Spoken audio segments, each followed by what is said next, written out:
Olá, povo de Deus. Desde já eu quero agradecer a todos vocês, certo? Que vão ouvir, que vão estudar a palavra de Deus juntamente comigo. Me chamo Geilson Francis, sou pastor da Assembleia de Deus Vinde. Eu tenho também como pastor, como cobertura da minha vida espiritual, pastor José Saboia de Oliveira. E desde já nós vamos iniciar a nossa querida lição, a lição de número 5 da nossa querida CPAD, tá? Escola Bíblica Dominical. O tema da lição de hoje é Deus Filho. Deus Filho, lição de número 5. Aula que vai ser ministrada agora no dia 1º, amanhã, né? Domingo, 1º de fevereiro de 2026. Desde já vamos iniciar a nossa aula para a glória do nome do Senhor Jesus Cristo. O textuário diz o seguinte: Este é meu filho amado, em quem me comprazo. Escutai-o. Mateus capítulo 17, verso 5b. Verdade prática. Jesus Cristo, o Deus Filho, é a revelação plena do Pai, centro da revelação divina e único mediador entre Deus e os homens.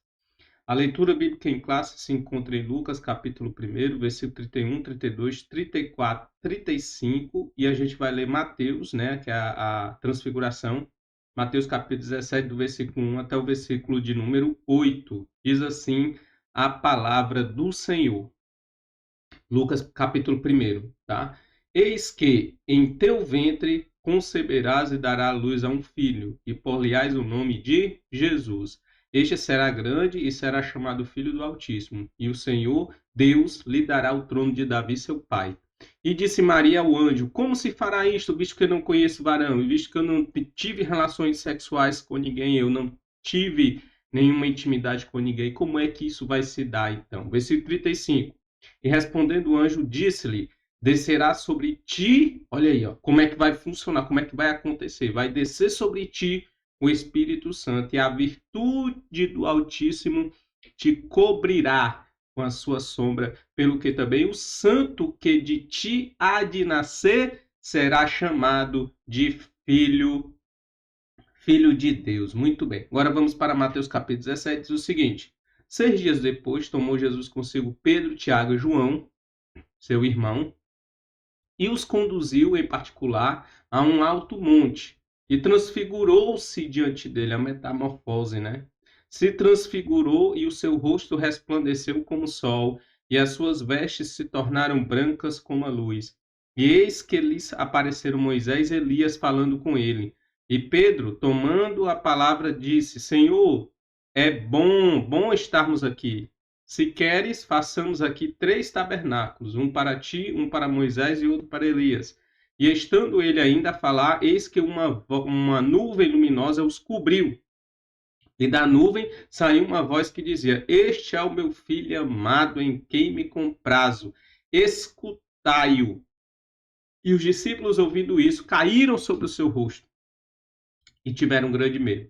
E aproximando-se Jesus, tocou-lhe e disse: Levantai-vos e não tenhais medo. E erguendo eles os olhos, ninguém viram senão a Jesus. Muito bem. A introdução diz o seguinte: retificamos que a Trindade nos revela um só Deus em 3 pessoas. Ratificamos, né? Retificando, porque a palavra retificar significa consertar, né? Retificar é consertar. Ratificar, que é confirmar. Então, confirmamos que a Trindade nos revela um só Deus em 3 pessoas: Pai, Filho e Espírito Santo. O episódio da Transfiguração é um dos momentos marcantes da revelação da glória de Deus. Nele, Jesus, a segunda pessoa da Trindade, é exaltado diante das testemunhas oculares, com a aprovação explícita do Pai, né? Este é o meu filho amado, em quem me comprazo. Ainda acrescenta: escutai-o, né? Ele não é o personagem entre outros, mas Deus encarnado. Jesus é o Deus encarnado. Esta lição nos conduz a contemplar a divindade, a centralidade e a missão redentora do Deus Filho. Muito bem. A divindade do Filho, concepção virginal que aconteceu através ali no momento ali quando o anjo, né, falava com Maria e ela pergunta para o anjo dizendo: como é que se dará isso se eu não conheço varão algum? E o anjo diz: olha, descerá virtude do Altíssimo, como uma sombra, a sombra do Onipotente, a sombra do Senhor, ele vai te revestir e vai acontecer o milagre do nascimento do Messias, né? Foi dessa forma. Então, a concepção virginal de Jesus. A concepção do Senhor Jesus foi um ato miraculoso. Sobre isso, o anjo Gabriel explicou à Virgem: descerá sobre ti o Espírito Santo, e a virtude do Altíssimo te cobrirá com a sua sombra. O texto afirma que Jesus seria concebido pela ação do Espírito Santo e pela sombra do poder de Deus, a sombra do Onipotente. A expressão sombra é pisquijazó, refere-se à presença divina, né? Então, em Êxodo capítulo 40, Êxodo 40, verso 35, que diz o seguinte: de maneira que Moisés não podia entrar na tenda da congregação por quanto a nuvem permanecia sobre ela, e a glória do Senhor, a nuvem, né? O Espírito Santo descerá sobre ti. Então, a nuvem do Senhor, ela representa exatamente isso, né? O poder, a glória. O povo de Israel no deserto, a nuvem protegia durante o dia, né? A nuvem do Senhor cobria o povo de Israel e protegia Israel durante o dia. Era dessa forma que Israel recebia a sua proteção. Então, assim, o Espírito Santo está vinculado à sombra da virtude, né? Dinamis, ou seja, o poder de Deus. O Espírito Santo e a sombra do Senhor está representando, melhor dizendo, o poder de Deus. Isso indica que a presença poderosa de Deus repousa sobre Maria, de modo que o menino concebido pelo Espírito Santo seria chamado de quem? Filho de Deus. Dessa maneira, observa-se nesse evento a manifestação da Trindade. O Pai, o Filho, o Espírito Santo estavam presentes ali nesse momento. O Espírito Santo descendo, o Pai descendo sobre ele com seu poder e o Filho sendo gerado ali naquele momento no ventre de Maria. Ficou aí, né? Quando a gente fala a palavra gerado, ficou uma polêmica aí nas aulas passadas, mas acredito eu que você já conseguiu entender, né, que o Filho de Deus, ele é filho desde a eternidade. Ele não, evidentemente, de fato, ele não foi gerado no sentido de que ele foi criado.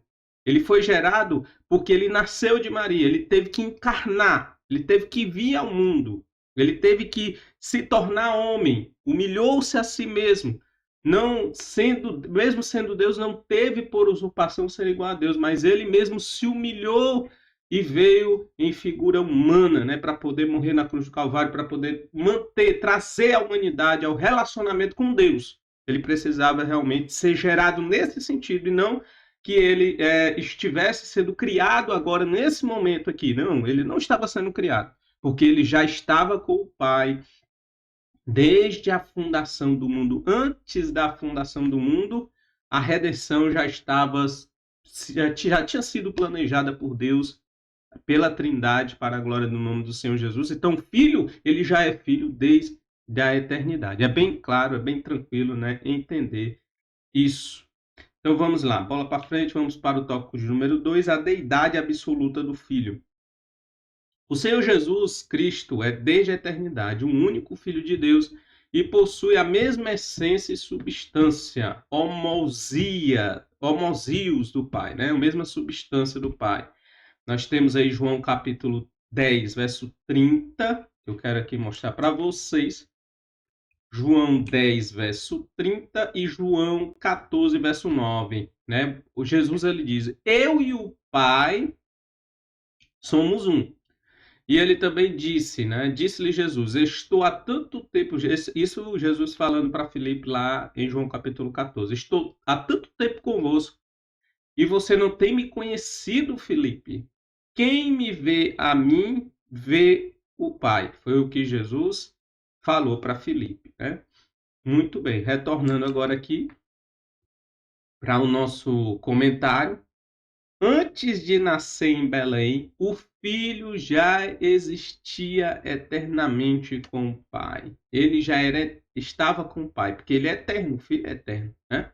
Então, no princípio, como diz João 1, capítulo 1, verso 1, No princípio era o Verbo, e o Verbo estava com Deus, e o Verbo era Deus. Todas as coisas, versículo 2, né? Todas as coisas foi feito por intermédio dele, e sem ele nada do que foi feito se fez. Então ele estava lá presente com o Pai no início da criação de todas as coisas. Ele já é. Foi o que ele falou, acho que esse que eu comentei na aula passada, quando Jesus está falando lá em João capítulo 8, quando ele diz, como é que você não tem nem 50 anos e viu Abraão? Ele diz, antes que Abraão existisse, eu sou, né? Jesus é. Então, quando ele diz que eu sou, ele não é existente, ele é. Porque quem é existente apareceu. A palavra existência, na sua etimologia, significa o quê? Aparecer, surgir. Jesus não surgiu, ele é. Né? Certo? Ele não existe, em outras palavras, ele não existe, ele é. Tá bom? Então, ele é a pessoa da Trindade e foi enviado pelo Pai ao mundo. Ele se fez carne, sem deixar de ser Deus, possuindo duas naturezas. A divina, ele é 100% Deus, e é 100% Deus, e a humana, porque é 100% humano. Mas é unidas numa única pessoa, que é quem? Jesus Cristo, né? Vamos aqui para alguns versículos, agora de novo. 1 João capítulo 4, verso 9. Nisso se manifestou o amor de Deus para conosco, que Deus enviou seu Filho unigênito ao mundo, para que por ele vivamos. Né? Muito bem, voltando. Então, mais uma vez aqui, eu queria só aqui rapidamente, por gentileza, mostrar 1 João 1,14, ó, e o Verbo se fez carne e habitou entre nós, e vimos a sua glória como a glória do unigênito do Pai, cheio de graça e de verdade. O Verbo se fez carne, a encarnação do Verbo, a encarnação de Deus, né? Está registrado aqui. Mas Filipenses capítulo 2, versos 6 a 11, que diz que, sendo em forma de Deus, não teve por usurpação ser igual a Deus, mas fez a si mesmo de nenhuma reputação, tomando a forma de servo, fazendo-se semelhante aos homens. Deus se fez semelhante ao homem. Jesus, ele é a semelhança, estava à semelhança de homens, se despindo completamente da sua divindade. E achando na forma de homem, humilhou-se a si mesmo, sendo obediente até a morte, morte de cruz. Por isso, também Deus o exaltou sobremaneira, que lhe deu um nome que está acima de todo nome, para que ao nome de Jesus se dobre todos os joelhos que estão nos céus, na terra e debaixo da terra, e toda língua confesse que Jesus Cristo é o Senhor, para a glória de Deus Pai. Muito bom mesmo. Então, essa união das duas naturezas, essa fusão, sem mudança, sem divisão e sem separação. Essa mudança, ela é sem confusão, sem mudança, sem divisão e sem separação. Ele é o verdadeiro Deus e verdadeiro homem. Romanos capítulo 1. Vamos ver aqui, Romanos capítulo 1. E Romanos capítulo 9. Capítulo 1, versos 3 e 4. Acerca de seu filho, que nasceu da descendência de Davi segundo a carne, declarado filho de Deus em poder, segundo o Espírito de santificação, pela ressurreição dos mortos, Jesus Cristo, nosso Senhor. E Romanos 9, 5 diz, dos quais são os pais, e dos quais é Cristo segundo a carne, o qual é sobre todos Deus bendito eternamente. Amém. Então, sendo Deus e homem, Jesus é o único mediador entre Deus e a humanidade, 1 Timóteo capítulo 2, verso 5, e que Jesus, ele é o único mediador entre Deus e os homens, né? Jesus Cristo, homem, é o único mediador entre Deus e os homens, é o único que pode fazer com que o homem volte a ter um relacionamento, uma reconciliação com Deus, é o único que pode fazer isso, é Jesus Cristo. A salvação só há em Jesus Cristo, né? Como diz Atos 4, verso de número 12, porque em nenhum outro nome há salvação, né? Entre os homens, não existe nenhum outro nome dado entre os homens pelo qual possamos ser salvos, que é Jesus Cristo. Só Jesus é que pode nos dá a salvação. Os atributos divinos de Jesus. Como segunda pessoa da Trindade, Jesus possui todos os atributos essenciais da divindade. Entre eles citamos a eternidade, Isaías 9:6.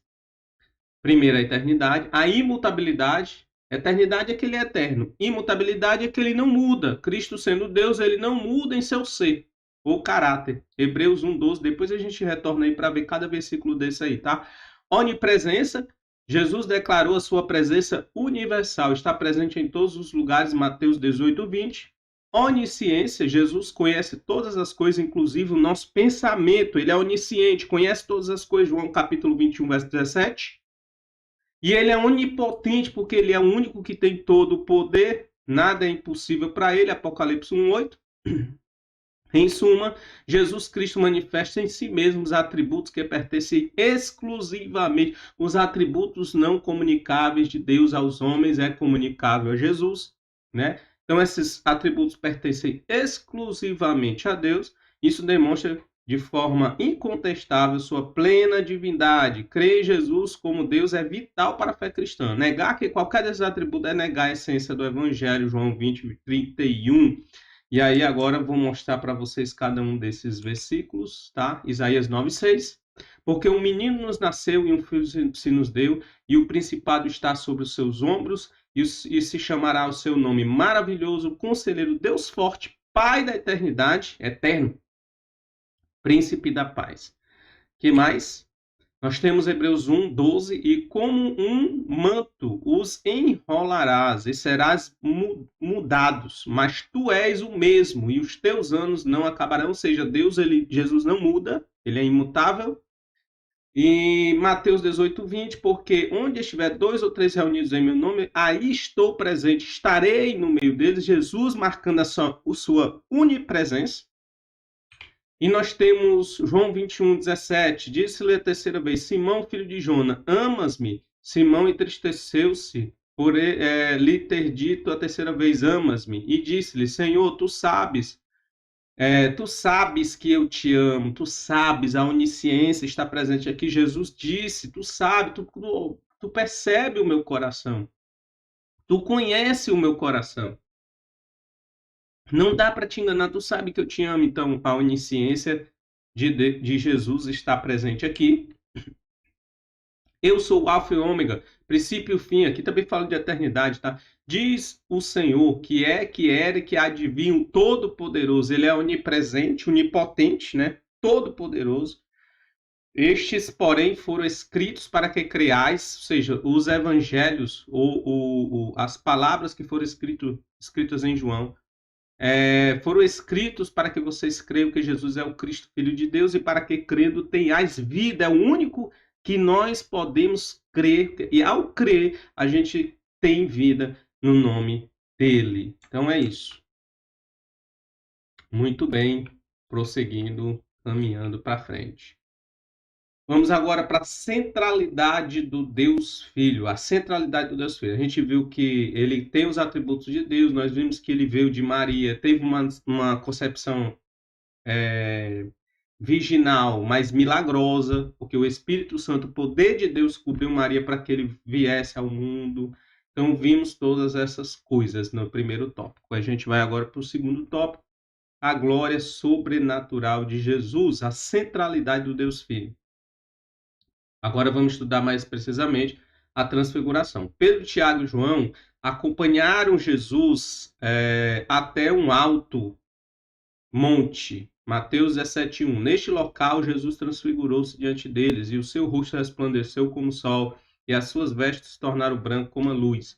O verbo transfigurar, tradução grega de metamorfó, do qual se originou o vocábulo, né? Metamorfose, transformação, mudança. Na ocasião, Jesus revelou temporariamente a glória da sua natureza divina com aparência resplandecente. Um prólogo escatológico, um vislumbre do Cristo pós-ressurreto e glorificado. Ali é um vislumbre do Deus, do Jesus glorificado, Jesus ressuscitado, né? Apocalipse 6, Apocalipse 1:6. uma confirmação da união das duas naturezas de Cristo, humana e divina, duas naturezas em uma só, João 1,14. Aqui a divindade de Jesus foi revelada, uma manifestação visível da glória de Deus no Filho encarnado, como a gente já viu, Filipenses capítulo 2, versos 6 e 9. Vou aqui só mostrar aqui esses versículos para vocês, como Apocalipse 1,6. E nos fez reis e sacerdotes para Deus e seu Pai. E a ele seja a glória e poder para todo sempre. Amém. E o Verbo se fez carne, olha, ele encarnou, habitou entre nós e vimos a sua glória como a glória do unigênito do Pai, cheio de graça e de verdade. E o Filipenses capítulo 2, verso 6, ele sendo Deus não teve por usurpação ser igual a Deus, mas antes humilhou-se a si mesmo, tomando figura humana. E estando na figura humana, ele se humilhou, né? Ele desceu até a cruz, para a morte de cruz, né? Mas o Pai o glorificou ali. Ele deu um nome que está acima de todos os nomes, para que ao nome do Senhor Jesus Cristo se dobre todo o joelho no céu, na terra e debaixo da terra, e toda língua confesse que Jesus Cristo é Senhor, para a glória de Deus Pai. Muito bem. Vamos agora, né, primeiramente, a glória sobrenatural de Jesus, né, e a metamorfose e o prelúdio escatológico, nós vimos aqui nesse ponto, né, o prelúdio escatológico de Jesus Cristo ali, pelo menos por um momento, em relação aos discípulos, né, o Jesus glorificado, e nós vimos ali a união das duas naturezas, humana e divina, como diz João capítulo 1, verso 14, como vimos, e também como Filipenses capítulo 2, versos 6 a 7, então esse aqui é o resumo desse ponto, beleza? Vamos para frente. O testemunho da lei e dos profetas. Estando no monte, eis que lhes apareceram Moisés e Elias falando com ele, como a gente leu na leitura bíblica em classe. A aparição de Moisés e Elias não foi um contato com os mortos. Tá? Por quê? Porque não foi um contato com os mortos? Porque o nosso Deus é um Deus de vivos. É o que a gente vê aqui, por exemplo, ó. Marcos 12, 27. Ele não é um Deus de mortos, mas um Deus de vivos. Por isso vós errais muito. Vocês não conhecem Deus, porque Deus é o Deus de vivos e não de mortos. Deus é Deus de vivos, mais uma vez, Lucas 16, 26. E além de tudo isso, está posto um grande abismo entre nós e vós, de sorte que os que quiserem passar daqui para vós não poderiam, nem tão poucos de lá passar para cá, porque o nosso Deus é um Deus de vivos, Deus de vivos. Muito bem, muito bem. Voltando aqui para a nossa leitura. Mais um ato divino carregado de significado escatológico. Moisés representa a lei. Ele é o mediador da antiga aliança e legislador do povo hebreu. Êxodo 24, 7, 9. Êxodo 24, 7, 9. A sua presença indica que toda a lei aponta para Cristo. Toda a lei aponta para Cristo. Mateus capítulo 5, verso 17. Elias representa o que? Os profetas. Se Moisés representa a lei, o Elias representa os profetas, considerado o símbolo da proclamação profética. Sua aparição mostra que os profetas anunciavam a vinda do Messias. Esses dois personagens testemunham que Jesus é o tema central e o cumprimento efetivo das Escrituras, tanto na lei, ou seja, na Torá, como nos profetas. Jesus é o cumprimento do Antigo Testamento no Novo. A presença deles é a prova visível da superioridade de Jesus Cristo. Hebreus capítulo 1, verso 1 e 2. Então vamos lá. Primeiro Êxodo 24, 7 e 8, né? E tomou o livro da aliança e leu aos ouvidos do povo, e eles disseram: tudo o que o Senhor tem falado, faremos e obedeceremos. Então tomou Moisés aquele sangue, aspergiu sobre o povo e disse: eis aqui o sangue da aliança que o Senhor tem feito convosco sobre todas estas palavras. Ou seja, Moisés representa a aliança da lei. A aliança da lei com o povo de Israel, o povo judeu. Muito bem. Mateus 5,17. Não pense que vim abolir a lei e os profetas. Não vim abolir, eu vim cumprir. Jesus não aboliu a lei, ele não extinguiu a lei, simplesmente ele cumpriu a lei e ao cumprir a lei, ele trouxe todas as coisas para ele. De outra forma, ao cumprir a lei, apesar dele não abolir, mas a lei entra nele agora, ele é a lei. né? Ele cumpre. Então eu não preciso mais ir à lei, eu não preciso mais ir à Torá para poder ter um relacionamento com Deus. Eu preciso só de Jesus Cristo. Eu só preciso de Jesus Cristo para poder ter um relacionamento com Deus. Porque um menino nos nasceu, um filho se nos deu, e o principado está sobre os seus ombros, e se chamará o seu nome maravilhoso, Conselheiro, Deus forte, Pai da eternidade, Príncipe da paz. E Malaquias capítulo 4, versos 5 e 6. Eis que vos enviarei o profeta Elias antes que venha o grande e terrível dia do Senhor, e ele converterá os corações dos pais aos filhos e o coração dos filhos aos pais, para que eu não venha e fira a terra com maldição, né? Lucas 24, 27, começando por Moisés e todos os profetas, explicavam-lhes o que dele se achava em toda a Escritura. Então, toda a Escritura converge para Jesus no final das contas. É o que nós estamos vendo aqui. É o que nós estamos estudando aqui. Todas as coisas, toda a Escritura, desde a lei até os profetas, convergem para o nosso Senhor Jesus Cristo. Beleza, então. Deixa eu ver aqui, tem mais um versículo aqui para mostrar. Hebreus 1, 1 e 2. Havendo Deus antigamente falado muitas vezes e de muitas maneiras aos pais pelos profetas, e nos falou nestes últimos dias pelo Filho, por Jesus, a quem constitui herdeiro de tudo, por quem fez também o mundo. Então, fica aqui bem claro, né? Jesus, ele é a expressão da lei. Eu não preciso mais da lei de Moisés. Eu preciso de Jesus Cristo, porque Jesus cumpriu. Ele juntou, ele pegou tudo e eu sou o cumprimento da lei. Agora, quem quiser ter aliança com Deus precisa vir a mim. Porque o homem, pela lei, não conseguia manter essa aliança porque constantemente quebrava por conta de seus muitos pecados. Mas através de Jesus Cristo, Jesus lavou os nossos pecados e nos deu a capacidade de hoje nós termos um relacionamento e também sermos chamados de filhos. Não filho principal, mas filhos adotivos, com todos os direitos que o filho legítimo tem, né? Muito bem. Vamos para o tópico de número 3, a aprovação divina do Pai.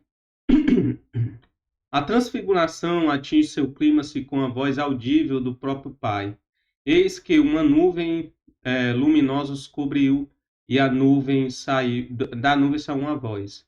A voz vinda da nuvem, símbolo da presença de Deus, ecoa as palavras já proferidas no batismo de Jesus. Este é o meu filho amado em quem me comprazo. A mesma palavra, né?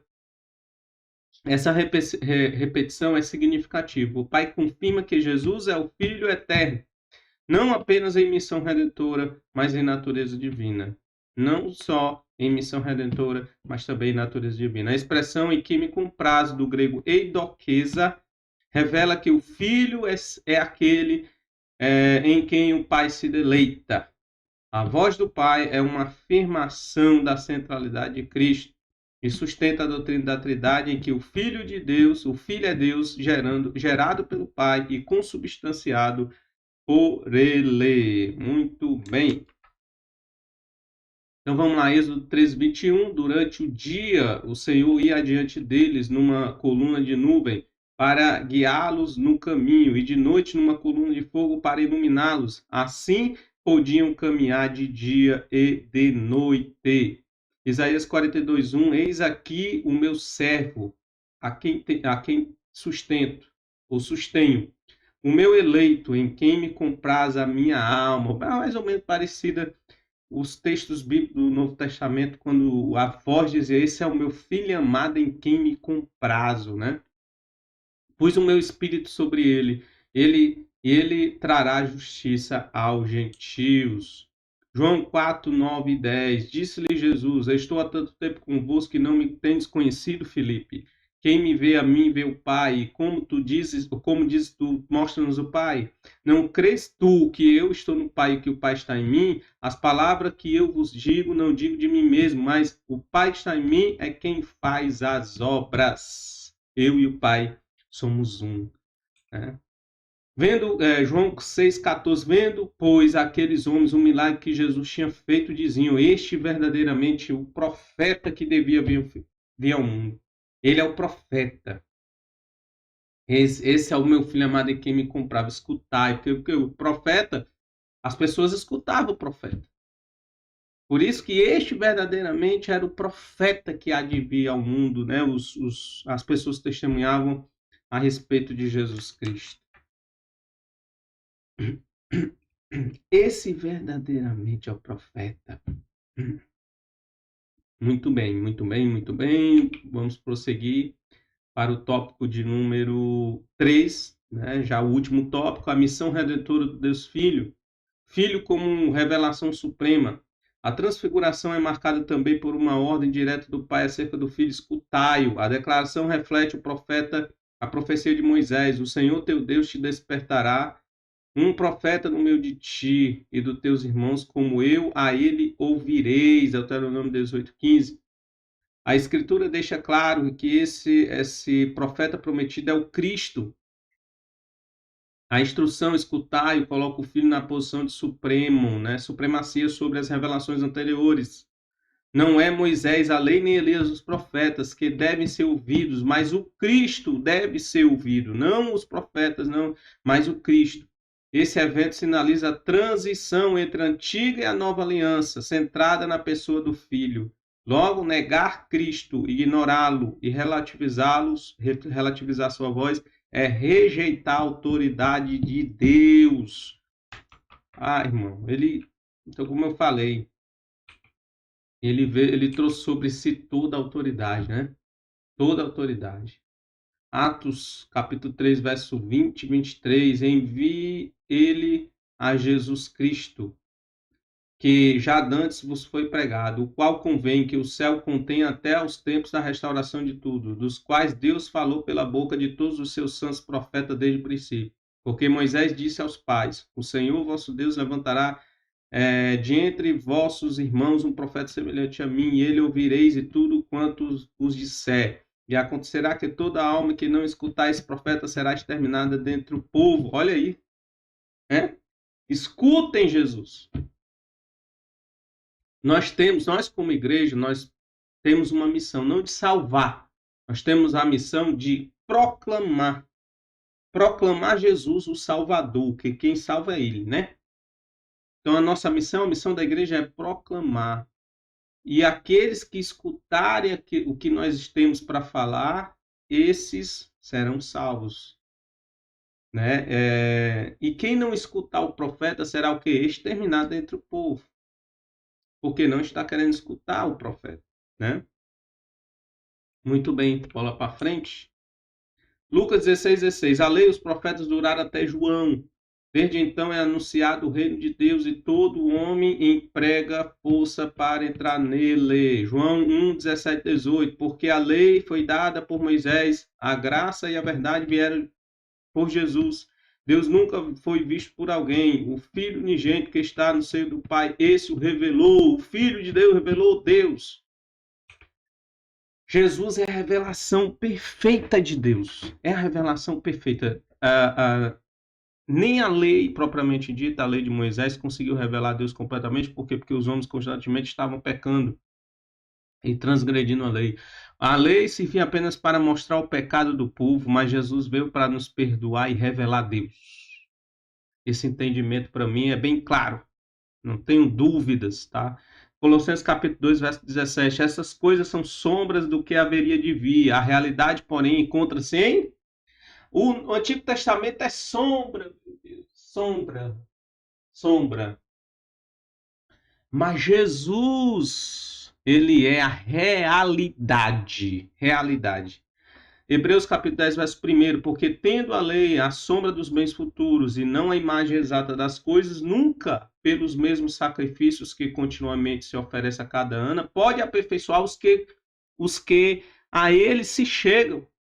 Ou seja, o Antigo Testamento, a lei não aperfeiçoa ninguém, só Jesus aperfeiçoa através do Espírito Santo que em nós habita.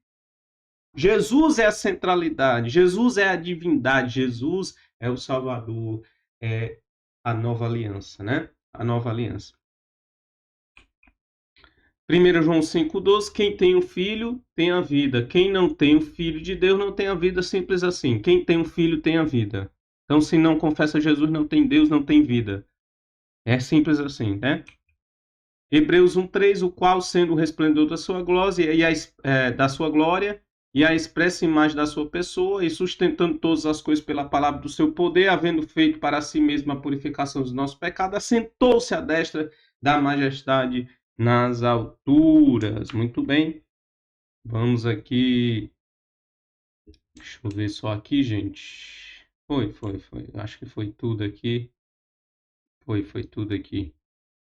Muito bem, então a gente já pode passar para frente, né? Podemos ir para frente. Deixa eu ver aqui se dá. Dá para ir para frente, sim. Bora lá. Muito bem, muito bem. Exclusividade de Cristo na redenção. Exclusividade de Cristo na redenção. Após a visão do Cristo transfigurado, a Bíblia declara: erguendo eles os olhos, ninguém viram senão Jesus. Essa afirmação encerra uma verdade fundamental. Cristo é absolutamente único e exclusivo na obra da redenção. Não tem mais lei, não tem mais profeta. É o que é Cristo. Agora, é o que sobra para a humanidade ser salva é Jesus Cristo. A presença de Moisés e Elias cessou. Restou apenas Cristo. Ele é o cumprimento da lei e dos profetas. Mateus 5,17. Toda a escritura aponta para ele. Cristo não é meramente um profeta, ele é Deus revelado e o resplendor da glória divina. Ele é o único mediador entre Deus e os homens. Ele é o único mediador entre Deus e os homens. Seu sacrifício é plenamente suficiente para reconciliar o homem com Deus, né? Diante de sua majestade, toda a figura da antiga aliança se desfaz. Somente Jesus permanece. Ô, glória! Muito bom, né? Glória a Jesus. Atos 4:12 diz: e nenhum outro há salvação. Que maravilha, né? Porque também debaixo do céu nenhum outro nome foi dado entre os homens pelo qual devamos ser salvos. Colossenses 1:20-22, e que, havendo por ele feito a paz pelo sangue da sua cruz, por meio dele reconciliasse consigo mesmo todas as coisas, tanto as que estão na terra como as que estão nos céus. E vós também, que no outro tempo eres estranhos e inimigos do entendimento pelas vossas obras más, agora contudo vos reconciliou no corpo da sua carne pela morte, para perante ele vos apresentar santos e irrepreensíveis e inculpáveis. É Jesus e o seu sangue derramado na cruz do Calvário que proporciona tudo isso que nós temos hoje para a glória do nome do Senhor Jesus. Muito bom, né? Vamos agora para o último tópico de número 3, o aprendizado pela experiência. A revelação da glória de Cristo ressurreto foi também um evento pedagógico para os discípulos. A experiência os fortaleceu para o futuro sofrimento de Jesus. Mais tarde, Pedro reconheceu o episódio como evidência incontestável da majestade de Jesus, mas nós mesmos vimos a sua majestade, quando na magnífica glória lhe foi dirigida a seguinte voz: este é o meu filho amado em quem tenho me comprazido. A transfiguração, portanto, é o vislumbre do reino, prenúncio da ressurreição, antecipação da vitória final de Cristo e um único de seu triunfo escatológico sobre a morte e todo o domínio. Diante dessa glória, somos chamados a contemplar e adorar a Cristo com fé e esperança. Muito bem, né? 2 Pedro 1, 16 e até o 18, porque não vos fizemos saber o poder e a vinda de nosso Senhor Jesus Cristo, seguindo fábulas astuciosamente compostas, mas nós mesmos vimos a sua glória. Portanto, ele recebeu de Deus Pai honra e glória, quando da magnífica glória lhe foi dirigida a seguinte voz: este é meu filho amado em quem tenho com prazer. Ele está contando o episódio que aconteceu da transfiguração, né? E ouvimos esta voz dirigida do céu, estando nós com ele no Monte Santo. Hebreus 1, 8-12, mas do Filho diz: ó Deus, o teu trono subsiste pelo século dos séculos, cetro de justiça é o cetro do teu reino. Amaste a justiça e odiaste a iniquidade. Por isso, Deus, o teu Deus, te ungiu com óleo de alegria mais do que os teus companheiros. E tu, Senhor, No princípio fundaste a terra e os céus são as obras das tuas mãos, ele é o Criador. Eles permanecerão, mas tu permanecerás, e todos eles com roupas envelhecerão, e como um santo os enrolarás e serão mudados. Mas tu és o mesmo, tu não muda, tu não muda, e os teus anos não acabarão, ou seja, o Senhor terá um reino eterno para a glória do nome do Senhor Jesus. Filipenses 2, 9 a 11, né? Por isso, também Deus exaltou sobre maneira e deu o nome que está acima de todo nome, para que ao nome do Senhor Jesus se dobre todo o joelho do que estão no céu, na terra e debaixo da terra, e toda língua confesse que Jesus Cristo é Senhor, para a glória de Deus Pai. Hebreus 12, 2, olhando para Jesus, o autor e o consumador da fé, o qual pelo gozo que lhe estava proposto suportou a cruz, desprezando a afronta e assentando-se à destra do trono de Deus, né? E aqui a gente vai e concluímos, né, a nossa lição. Nesse momento, vamos para a conclusão, que diz o seguinte: a doutrina do Deus Filho nos conduz à centralidade de Cristo na fé cristã. Sua divindade, glória, missão redentora revela o coração do Pai e o agir do Espírito Santo. Ele é o Verbo eterno feito carne, o único que pode reconciliar o homem com Deus. Por isso, devemos reconhecê-lo como Senhor absoluto, prostrar-nos em adoração, ouvi-lo e segui-lo em obediência, reverência e gratidão. Desde já, meus queridos, eu quero agradecer vocês por terem acompanhado até esse momento. Que Deus possa abençoar a vida de vocês. Acredito eu que essa lição ela é sensacional e maravilhosa. Você com certeza vai buscar em outras fontes, mas eu tenho certeza que isso aqui te abençoou e que você foi edificado pela palavra de Deus e pelas verdades bíblicas que nós citamos aqui uma por uma, não só os comentários do comentarista, mas também os versículos que estavam relacionados e os textos bíblicos. Nós passamos tudo aqui para abençoar a sua vida, para a glória do nome do Senhor Jesus. Então receba essa verdade, essa iluminação, tenha paz, seja liberto completamente, porque conhecereis a verdade, e a verdade vos libertará. Essa verdade é Jesus de Nazaré. Então até a próxima aula, se Deus quiser.